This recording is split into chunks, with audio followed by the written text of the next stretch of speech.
Matthew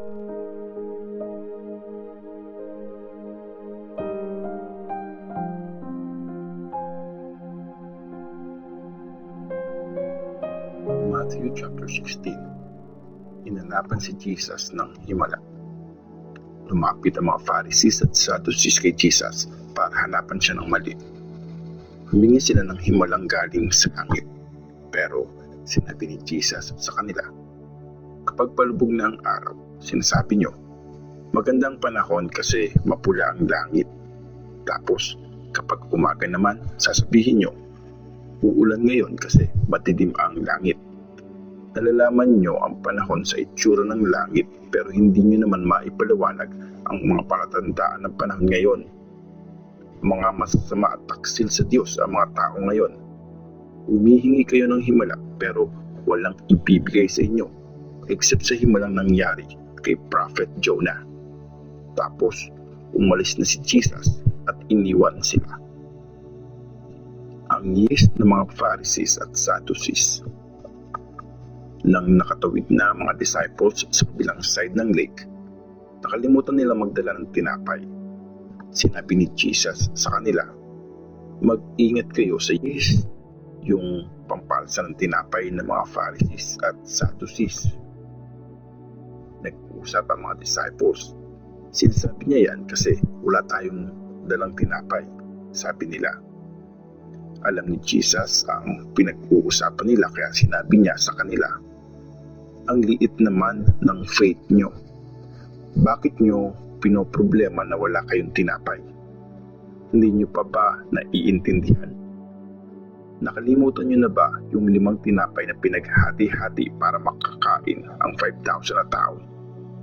Ilang basket ng sobrang pagkain na nakolekta nyo? Ganun din yung 7 tinapay para sa 4,000 na tao. Ilang basket ng mga natirang pagkain ang napuno nyo? Bakit di nyo maintindihan na hindi tungkol sa tinapay ang sinasabi ko?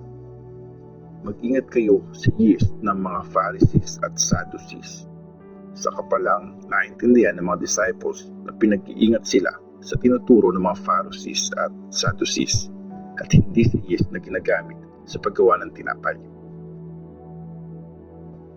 Nang dumating si Jesus sa bayan ng Caesarea Philippi, tinanong niya ang mga disciples niya, anong sinasabi ng mga tao tungkol sa Son of Man?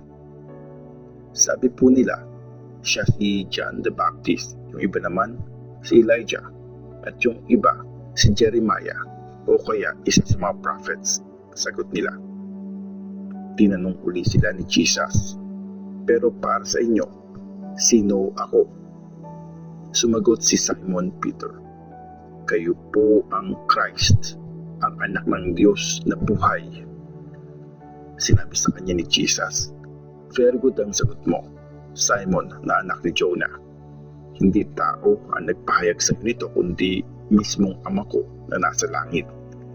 Sinasabi ko sa iyo, ikaw si Peter at itatayo ko sa ibabaw ng batong ito ang aking church at hindi magtatagumpay laban sa kanyang kapangyarihan ng kamatayan. Ibibigay ko sa iyo ang susi sa kaharian ng langit at ipagbabawal sa langit ang anumang ipagbawal mo dito sa lupa. Papayagan sa langit ang anumang payagan mo dito sa lupa. At mahigpit na inutusan ni Jesus ang mga disciples na huwag ipagsabi na siya nga ang Christ. Pinahayag ni Jesus ang kamatayan niya. Simula nun, sinabi ni Jesus sa mga disciples niya ang mangyayari sa kanya. Dapat akong pumunta sa Jerusalem. Pahihirapan ako ng mga Jewish leaders, ng mga chief priests, at ng mga teachers ng law, at saka ako papatayin. Pero bubuhayin ako ulit sa 3 araw.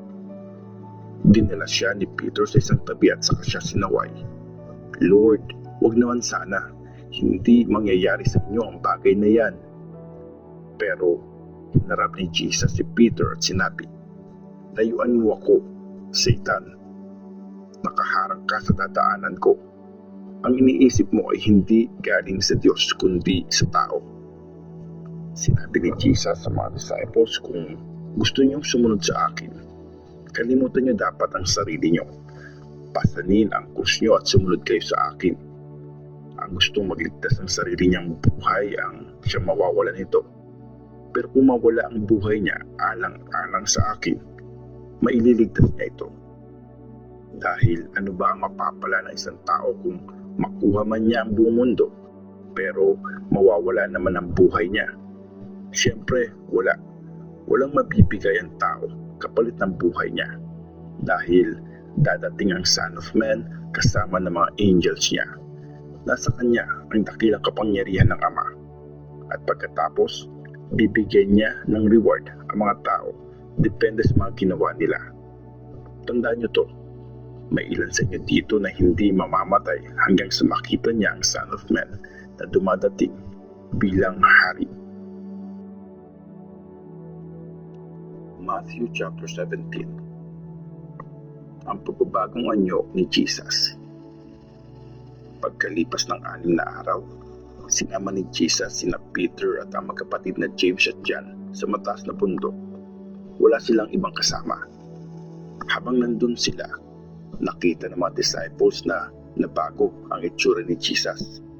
Nagliwanag ang mukha niya na parang araw at nagningning naman sa sobrang puti ang damit niya. Tapos, nakita ng 3 disciples na kausap ni Jesus sina Moses at Elijah. Kaya nagsalita si Peter, "Lord, mabuti at nandito kami. Kung okay po sa inyo, magtatayo ako ng 3 tent. Isa para sa inyo, isa naman para kay Moses at isa naman para kay Elijah." Nagsasalita pa siya nang biglang napalibutan sila ng nagliliwanag na ulap. Tapos, may narinig silang boses na nagsasalita galing sa ulap. "Ito ang minamahal kong anak na nagpapasay sa akin. Makinig kayo sa kanya." Nang marinig to ng mga disciples, dumapa sila sa lupa sa sobrang takot. Pero nilapitan at hinawakan sila ni Jesus. "Tumayo kayo. Huwag kayong matakot," sabi niya. Nung tumingala ang mga disciples, wala silang ibang nakita kundi si Jesus.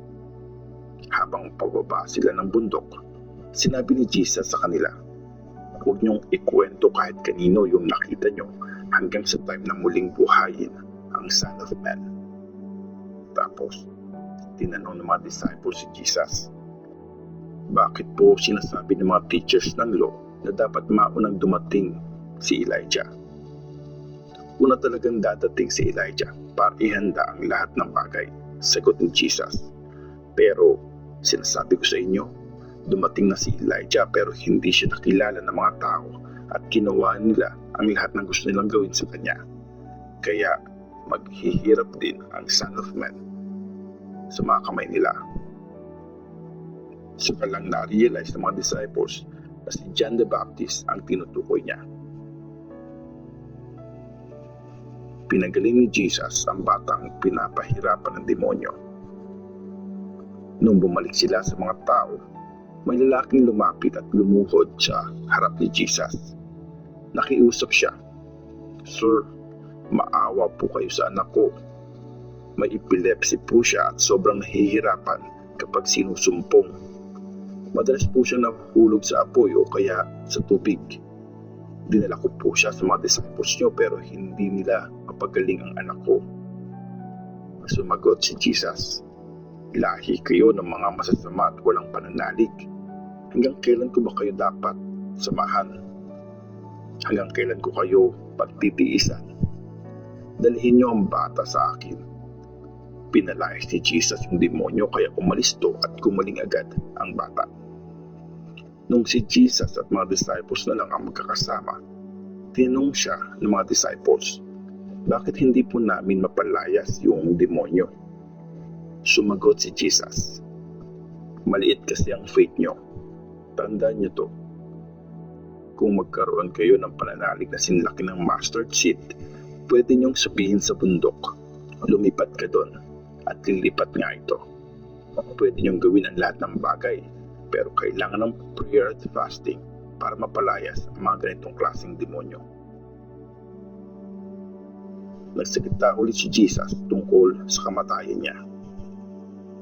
Nung nagsama-sama sa Galilee ang mga disciples, Sinabi ni Jesus sa kanila, malapit ng traidorin ng Son of Man. Ibibigay siya sa mga tao at papatayin, pero mabubuhay siya sa ikatlong araw. Dahil dito, sobrang nalungkot ang mga disciples. Pagbabayad ng tax sa temple. Nang dumating si Jesus at mga disciples niya sa Capernaum, nilapitan si Peter ng mga collectors ng temple tax at nagtanong, nagbabayad ba ng temple tax ang teacher niyo? Oo, nagbabayad siya, sagot ni Peter. Pagdating niya sa bahay, tinanong siya ni Jesus, ano sa palagay mo, Simon? Sino nagbabayad ng tax sa mga hari ng mundong ito? Yung mga citizens ba nila o yung mga foreigners? Yung mga foreigners po, sagot ni Peter. Tapos, sabi ni Jesus, kung ganon, hindi dapat magbayad ang mga citizens. Pero para wala silang masabi sa atin, pumunta ka sa lake at humuli ka ng isda. Ibuka mo yung bibig ng unang isdang mahuhuli mo at may makikita ka doon na silver coin. Kunin mo yung coin at ibigay mo sa collectors ng temple tax para bayaran yung tax nating dalawa.